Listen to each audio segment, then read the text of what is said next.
이놈들! 감히 내 그늘에서 못하는 게냐? 최 영감이 하인들을 데리고 뛰쳐나왔습니다. 당장 끌어내라! 아니, 잠깐 그늘값부터 받아야지. 엽전 5잎이다! 그때 늘 구멍난 낡은 부채를 들고 다니던 농부 칠성이 천천히 일어났습니다. 영감님, 그늘 값이 5잎이라 하셨습니까? 그래, 왜? 그럼 저도 오늘 이 그늘을 밟았으니 값을 내야겠구먼요. 사람들이 하나둘 몰려들기 시작했습니다. 칠성이 최 영감을 똑바로 바라보며 말했습니다. 저 그늘을 통째로 값을 매겨주시지요. 제가 사겠습니다. 난데없이 그늘값을 내라며 소리치는 최 영감과 그 그늘을 통째로 사겠다는 농부 칠성. 이들에게 대체 어떤 사연이 있는 걸까요?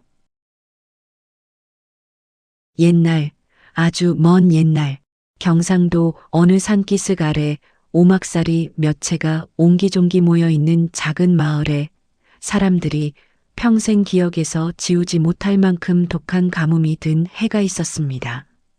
봄비는 씨앗만 겨우 적셔주고는 주랭랑을 쳐버렸고 초여름부터는 하늘이 쇠로 만든 뚜껑이라도 덮어놓은 듯 구름 한 점.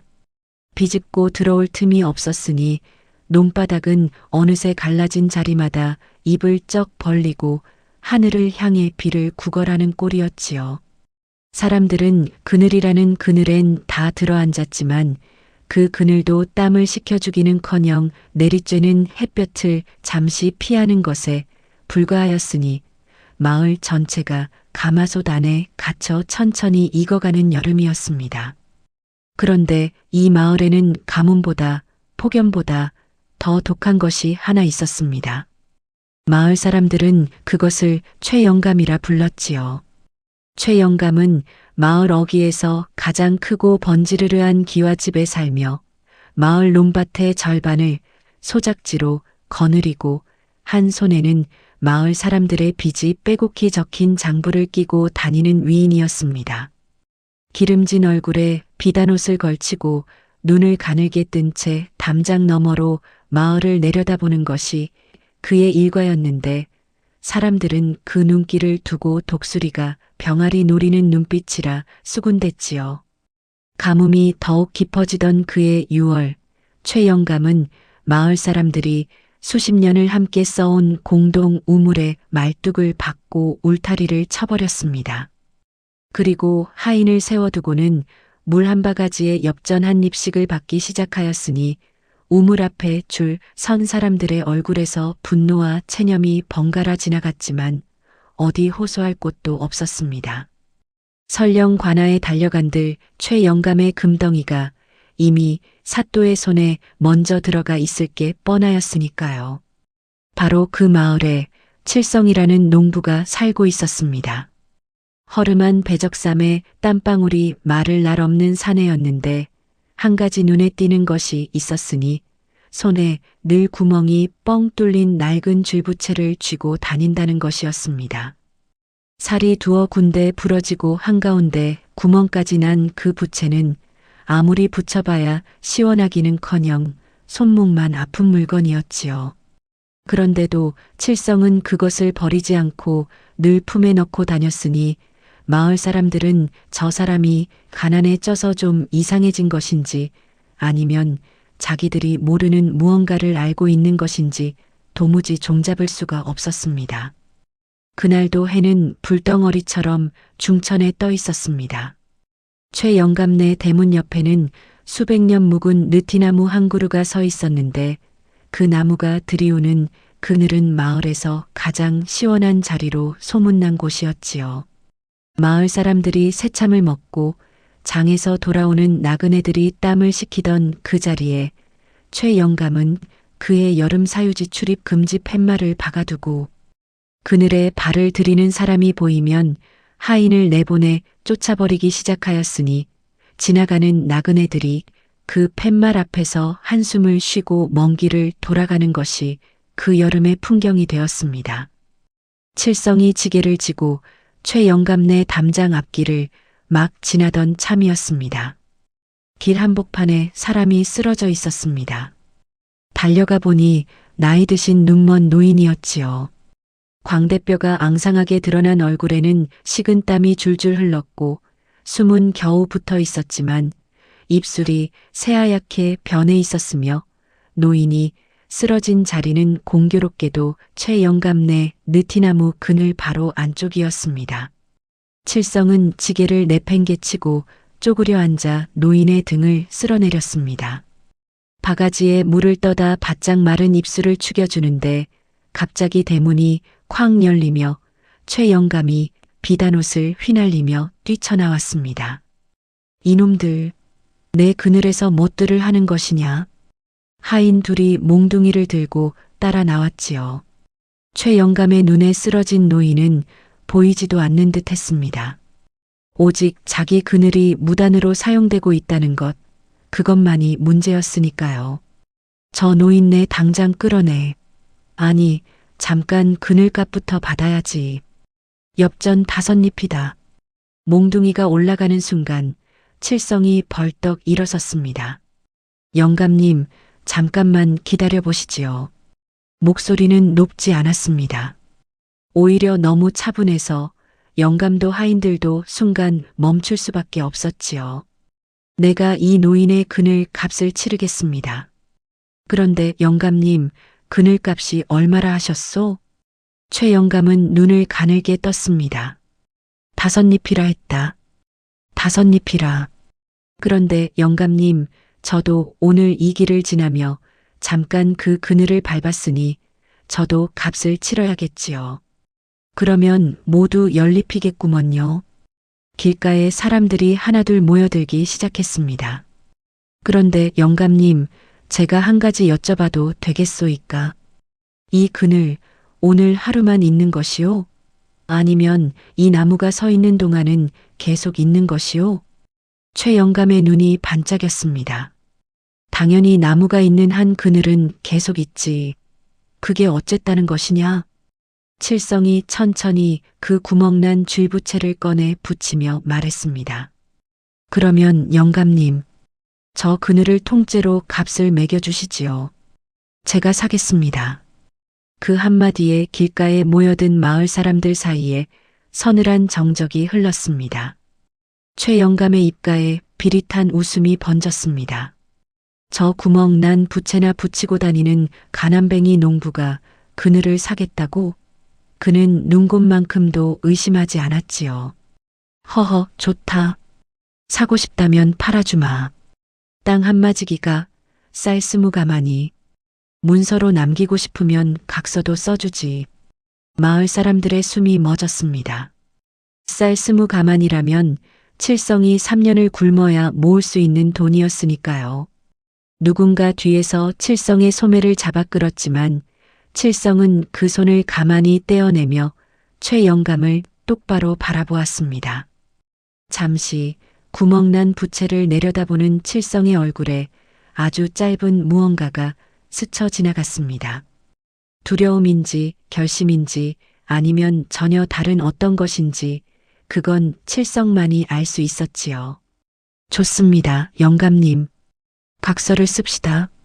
빚을 얻어 20가마니 값을 마련하고 최영감과 각서를 나눈 칠성을 보며 마을 사람들은 저마다 혀를 찼습니다.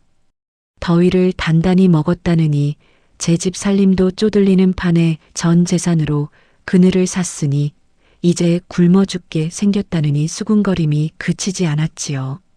그런데 그날 오후 해가 서쪽으로 기울기 시작하자 아무도 예상치 못한 일이 벌어졌습니다. 느티나무의 그늘이 해가 기울수록 점점 길어지기 시작했습니다. 처음에는 담장 안쪽이던 그늘이 서서히 대문을 넘어서고 마당을 가로질러 마침내 최영감의 안방 깊숙이까지 기다랗게 드리워졌지요. 칠성이 구멍난 쥐부채를 손에 쥐고 영감네 안방 문지방을 유유히 넘어서며 말했습니다. 영감님, 각서에는 이 느티나무가 들이우는 그늘 전체라고 쓰여 있소이다. 그러니 이 방도 지금 이 시각만큼은 내 그늘 안에 있는 것이지요. 그리고 흙 묻은 발로 당당히 안방에 드러누우며 허허 웃었습니다. 최 영감의 얼굴이 시뻘겋게 달아올랐습니다. 길길이 날뛰며 하인들을 불렀지만 칠성이 각서를 펼쳐 들이밀자 그 누구도 손을 댈 수가 없었지요. 담장 밖에서 마을 사람들의 웃음소리가 터졌습니다. 가뭄이 시작된 이후로 처음 듣는, 오래간만에 들어보는 웃음이었지요. 쌀 한 줌, 물 한 바가지에도 쩔쩔매던 사람들이 배를 잡고 웃었고, 어떤 이는 웃다가 그만 눈물까지 훔쳤습니다. 그 웃음소리가 마을 골목을 가득 채우는 동안 칠성은 안방 천장을 올려다보며 구멍난 부채를 천천히 붙였습니다. 부채의 구멍 사이로 저녁 햇살 한 줄기가 가늘게 스며들어 칠성의 눈가에 잠시 머물다 사라졌지요. 그 웃음소리가 마을을 떠나지 않던 그날 밤, 최 영감의 사랑방에는 기름 등잔이 새벽이 다 되도록 꺼지지 않았습니다. 창호지 너머로 길게 들이운 영감의 그림자가 방 안을 왔다 갔다 하였으니 무슨 생각을 하고 있는지 담장 밖에서 보는 것만으로도 능히 짐작이 갔지요. 이윽고 날이 채 밝기도 전에 하인들이 마을 밖으로 내달리기 시작했습니다. 인근 마을 일꾼들을 다세치 삭을 주겠다며 긁어 모으는 것이었지요. 칠성이 눈을 뜬 것은 이른 아침이었습니다. 그런데 마을 어귀 쪽에서 이상한 소리가 들려왔습니다. 망치 소리, 돌 깎는 소리, 사람들이 우르르 몰려다니는 소리 집신을 끌며 나가보니 최 영감네 느티나무를 빙 둘러 일꾼들이 개미 떼처럼 달라붙어 무언가를 쌓아 올리고 있었습니다. 돌담이었습니다. 그것도 보통 돌담이 아니었지요. 성벽이라 해도 믿을 만한, 어른 키의 2배는 좋게 되는 거대한 담장이 느티나무를 겹겹이 에워싸며 올라가고 있었으니 최 영감이 2 팔을 벌리고 그 광경을 바라보며 입가에 웃음을 흘렸습니다. 어디 이제 그 그늘이 내 담장 밖으로 새나가나 봐라. 사흘이 지나지 않아 담장이 완성되었습니다.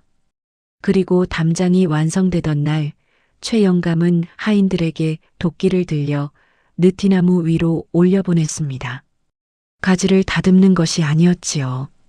나무에 달린 가지란 가지는 모조리 그늘을 만들 수 있는 것이라면 손가락만 한 것도 남기지 않고 몽땅 베어버리는 것이었습니다. 도끼 소리가 울릴 때마다 마을 사람들은 저마다 가슴을 쓸어내렸습니다.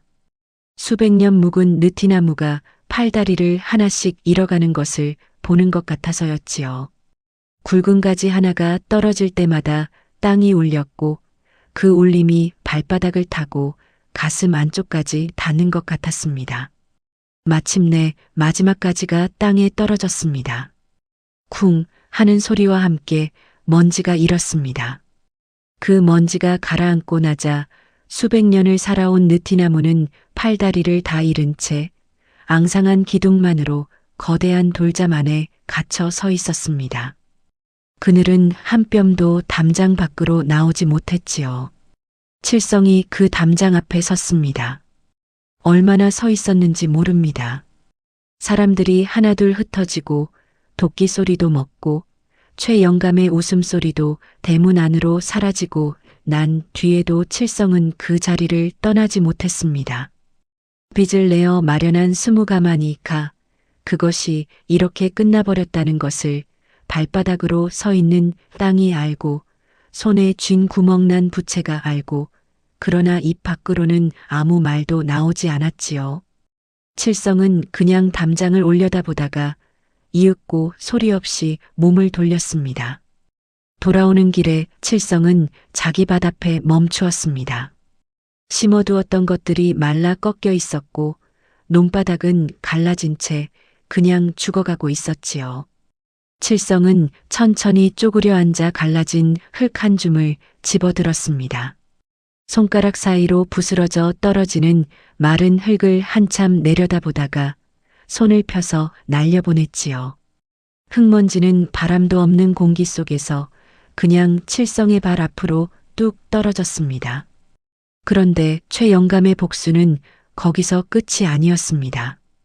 담장이 워낙 높고 두꺼웠던 탓에 그동안 마을 쪽으로 불어오던 산바람이 그 돌담에 막혀버렸습니다.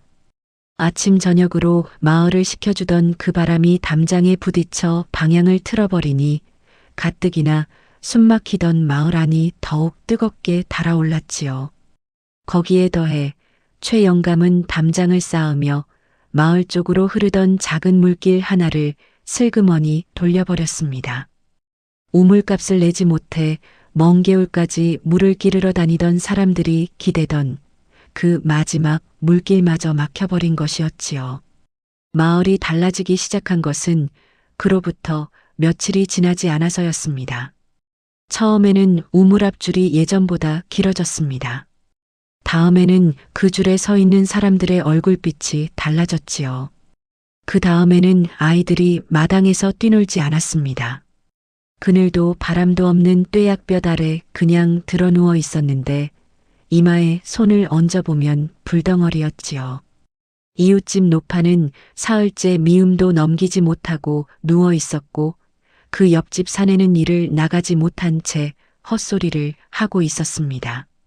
물이 귀해지니 씻지 못하는 날이 쌓였고 더위에 썩어가는 것들이 골목 곳곳에 쌓여가는데도 흘려보낼 물이 없었으니 전염병이었습니다.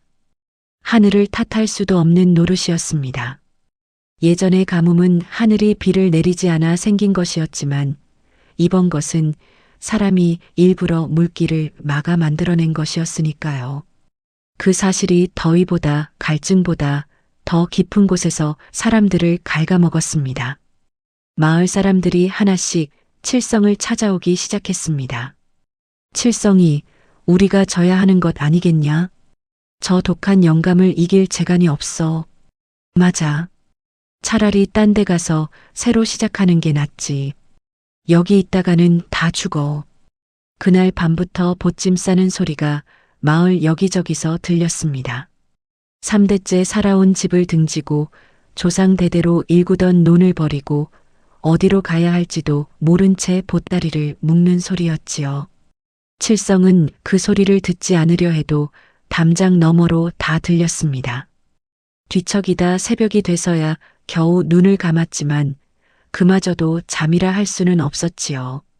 그날 밤 칠성은 혼자 최 영감네 담장 앞에 섰습니다. 거대한 돌담은 달빛조차 가로막고 있었습니다.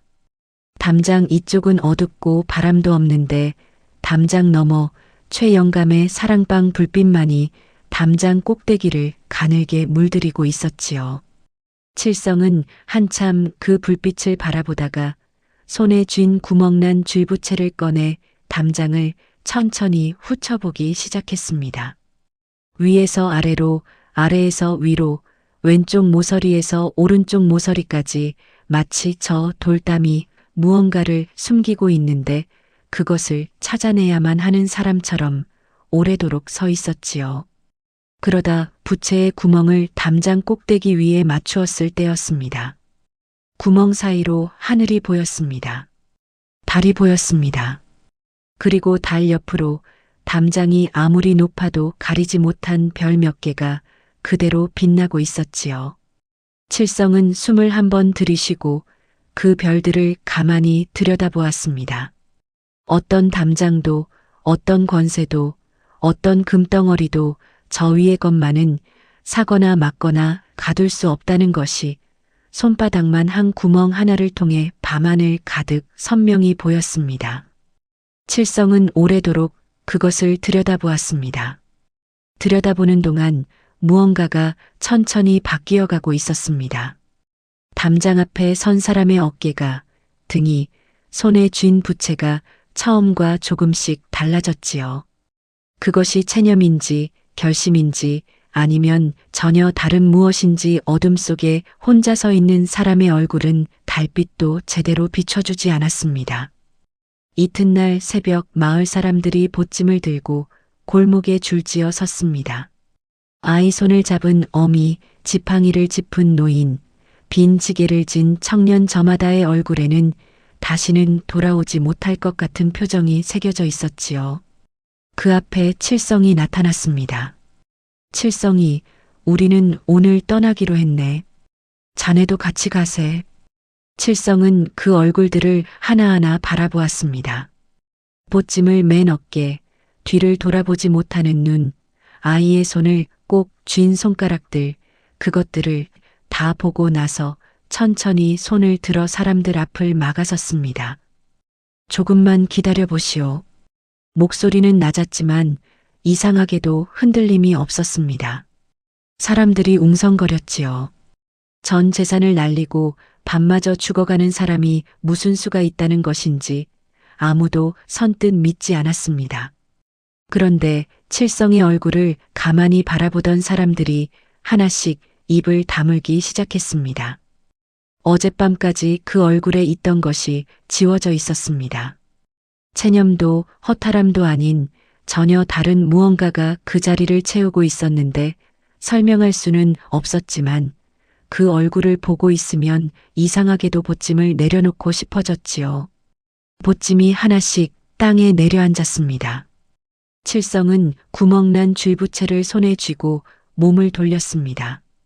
관아 쪽을 향해 혼자 걸어가기 시작했지요. 그 뒷모습을 바라보던 마을 사람들 중 누구도 왜 따라가고 싶은 마음이 드는지 설명할 수 없었습니다. 그러나 한 사람, 두 사람 이윽고 마을 사람 모두가 보찜을 다시 지고 그 뒤를 따르기 시작했습니다. 아무 말 없이 그냥 따랐습니다. 관아로 향하는 길은 멀었습니다. 떼약볕이 머리 위를 쏘아대는 길을 칠성이 앞장서고 마을 사람들이 그 뒤를 따랐습니다. 아무도 말을 하지 않았지요. 그냥 걸었습니다. 빈 지게를 진 사내도, 아이 손을 잡은 어미도, 지팡이를 짚은 노인도, 그리고 맨 끝에 그날 처음으로 자리를 털고 일어난 눈먼 노인도 누군가의 팔을 잡고 천천히 따라왔지요. 칠성이 관아 문 앞에 섰을 때 마을 사람들이 그 뒤에 일렬로 늘어서 있었습니다. 사또가 그 행렬을 보고 눈을 크게 떴습니다. 포졸이 최영감을 불러오는 데는 오랜 시간이 걸리지 않았습니다. 최영감은 관아 마당에 들어서면서도 기름진 얼굴에 여유를 잃지 않았습니다. 허름한 농부 하나가 관아에 고발을 했다는 게 우스웠는지 입가에 비릿한 웃음을 흘리며 들어왔지요. 마당 한복판에서 칠성과 눈이 마주쳤을 때도 눈 하나 깜짝하지 않았습니다. 저 가난뱅이가 관아에 와서 무슨 수를 쓰겠느냐는 눈빛이었지요. 사또가 칠성에게 물었습니다. 고발한 자가 내 놈이냐? 무슨 억울함이 있어 관아에 왔는가?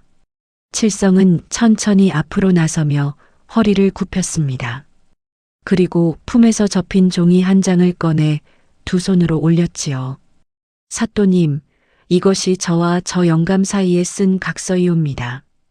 저는 지난 여름 더위를 먹고 저 영감네 느티나무 그늘 아래 쓰러진 노인을 살리려다 그늘을 훔쳤다는 영감의 억지를 뒤집어 쓰게 되었습니다. 저는 전 재산을 들여 느티나무가 들이오는 그늘 전체를 값을 치르고 샀지요. 허나 영감은 제가 값을 치르고 나자마자 느티나무의 가지를 몽땅 베어버리고 거대한 담장을 둘러 그늘이 밖으로 나오지 못하게 가두어 버렸습니다. 마당 안이 조용해졌습니다. 사또가 각서를 들여다보며 미간을 좁혔지요. 한 줄 한 줄 천천히 읽어내려가는 사또의 눈길이 각서 끝에 이르렀을 때 그 눈이 번뜩 올라왔습니다. 이것이 사실이라면 물건을 팔고 뒤에서 몰래 부숴버린 것이 아니냐? 그러하옵니다, 사또님. 상도덕에도 어긋나고 계약에도 어긋납니다. 이에 저는 위약금으로 저 느티나무의 본체와 그 아래 땅을 제게 넘겨달라는 것이 첫 번째 청이옵니다. 최영감의 얼굴이 굳었습니다. 아까까지 입가에 걸려있던 비릿한 웃음이 순식간에 사라졌지요. 그러나 금세 발끈하여 앞으로 나섰습니다. 사또님, 저는 그저 제 땅 위에 선 제 나무를 제 맘대로 한 것입니다. 가지를 치든 담장을 쌓든 내 재산을 내가 관리한 것인데 무슨 잘못이 있습니까? 사또가 손을 들어 영감을 제지했습니다. 각서에는 분명히 느티나무가 들이우는 그늘 전체라 쓰여 있고 영감은 그것에 도장을 찍었다. 팔고 나서 부숴버렸으니 계약 위반이 맞거늘 무슨 할 말이 있느냐? 최 영감이 입을 열었다 닫았습니다. 말문이 막혔지요. 뒤에 서 있던 마을 사람들 사이에서 낮고 조심스러운 탄성이 새어나왔습니다. 서로 눈을 마주치며 소매를 잡아당기는 손이 있었고 손등으로 눈가를 훔치는 사람이 있었지요. 여기까지만 해도 이것만으로도 오랫동안 당해온 것들을 생각하면 가슴이 풀리는 대목이었습니다. 사또가 막 판결을 내리려 입을 열었습니다. 바로 그 순간이었습니다. 칠성이 손을 들었습니다. 사또님, 잠깐만 기다려 주시옵소서. 마당 안의 시선이 일제히 칠성에게 쏠렸습니다. 칠성은 뒤를 한번 돌아보았습니다. 이 먼 길을 따라온 마을 사람들의 얼굴 아이의 이마에 손을 얹고 있는 어미, 지팡이에 기댄 채 서 있는 노인, 그리고 누군가의 팔을 잡고 마당 한켠에 서 있는 눈먼 노인. 그 얼굴들을 하나하나 보았습니다. 이 첫 번째 논리로 판결이 나면 느티나무와 그 아래 땅은 칠성의 것이 될 터였습니다. 그러나 담장은 여전히 서 있을 것이었고 바람길은 여전히 막혀 있을 것이었으며 물길은 여전히 끊겨 있을 것이었지요. 이웃들은 내일도 모레도 엽전을 털어 물을 사 마셔야 할 것이었습니다. 칠성은 다시 사또를 향해 돌아섰습니다. 품에서 구멍난 쥐부채를 꺼냈습니다. 사또님, 한 가지 더 아랠 것이 있사옵니다. 관아 마당 한쪽 창에서 햇살이 길게 들어오고 있었습니다. 칠성은 천천히 그 햇살 쪽으로 걸어가 구멍난 쥐부채를 들어 올렸습니다. 부채의 구멍 사이로 햇살 한 줄기가 또렷하게 쏟아져 내렸지요. 마당 바닥에 손바닥만 한 빛 한 점이 떨어졌습니다. 사또님, 이 빛이 보이십니까?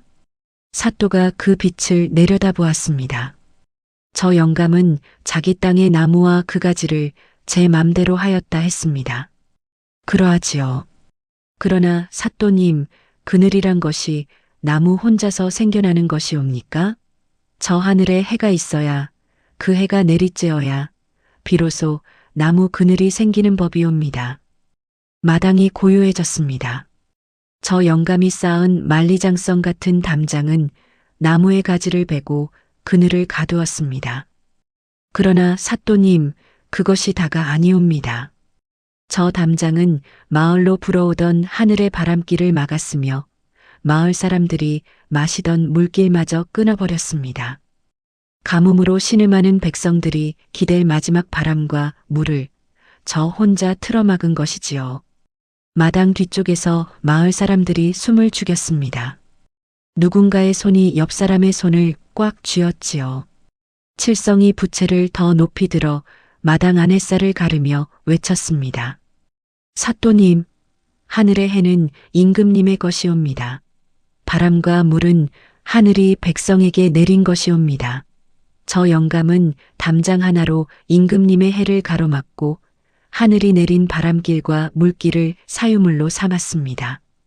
이는 물건을 훔친 것이 아니라 하늘의 순리를 사유화하려 한 것이니 가히 대역죄에 해당하지 않겠습니까? 부채 구멍 사이로 쏟아진 빛이 마당 바닥에서 흔들렸습니다.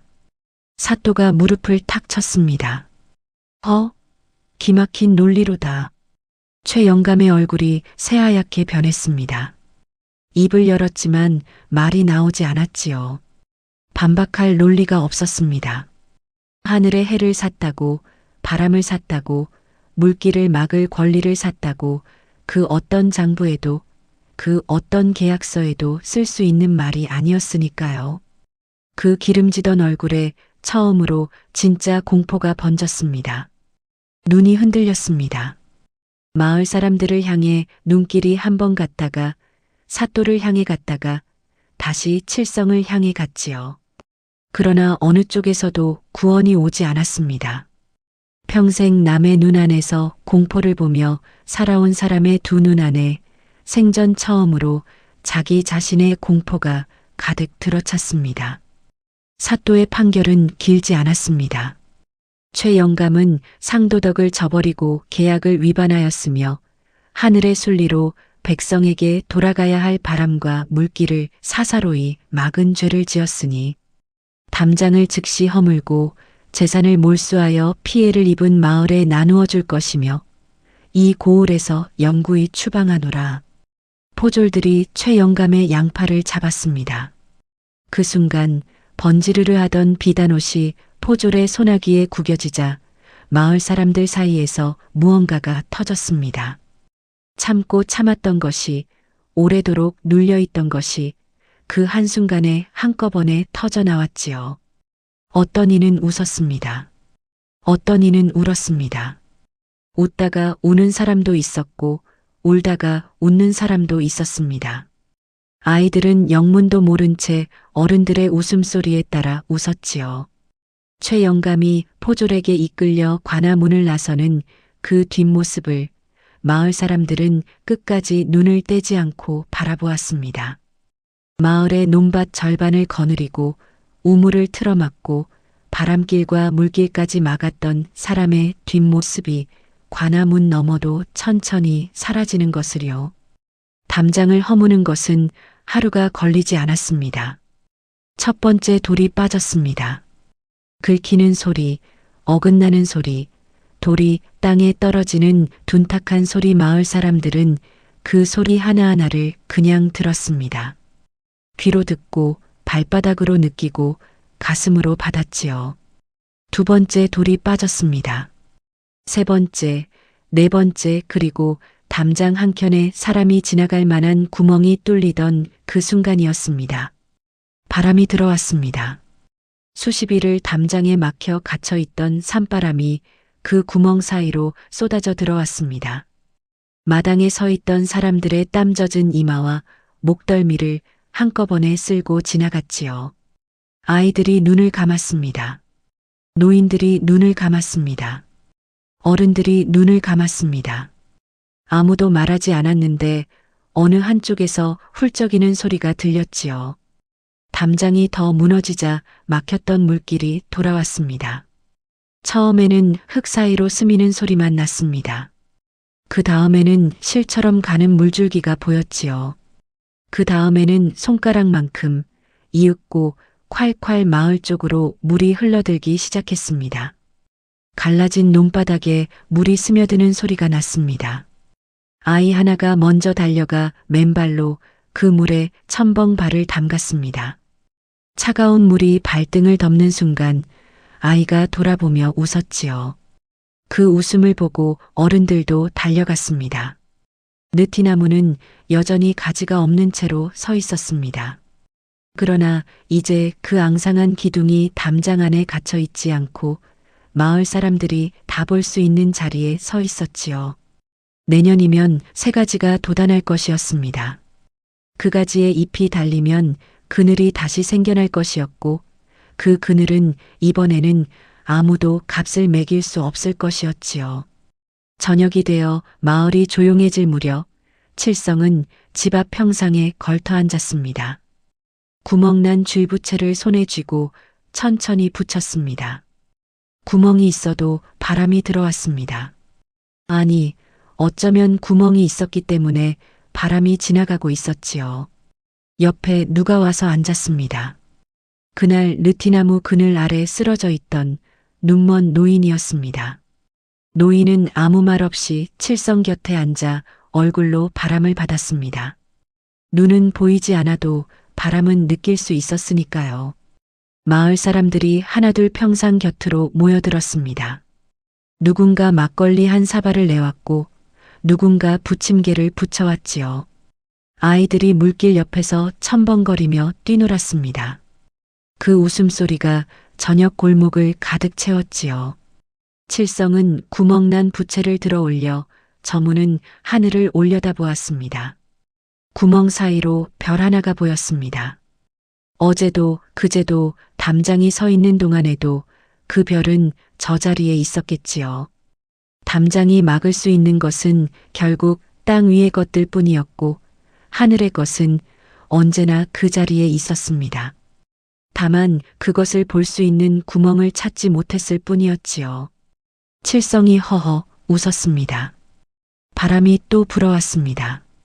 구멍난 부채 사이를 지나 칠성의 손등을 스치고 평상 위 사람들을 차례로 쓸고 지나갔지요. 눈먼 노인이 그 바람에 얼굴을 들었습니다. 아이들의 웃음소리가 더 커졌습니다. 막걸리 사발이 오갔습니다. 그 여름밤 마을에는 오래간만에 바람이 불었습니다. 이야기가 재밌으셨다면 구독과 좋아요로 함께 해주세요. 그리고 댓글에 어디에서 듣고 계신지 남겨주시면 계신 곳에서 항상 행복이 깃드시길 바라겠습니다. 다음에도 재미있고 정겨운 이야기로 찾아뵙겠습니다. 감사합니다.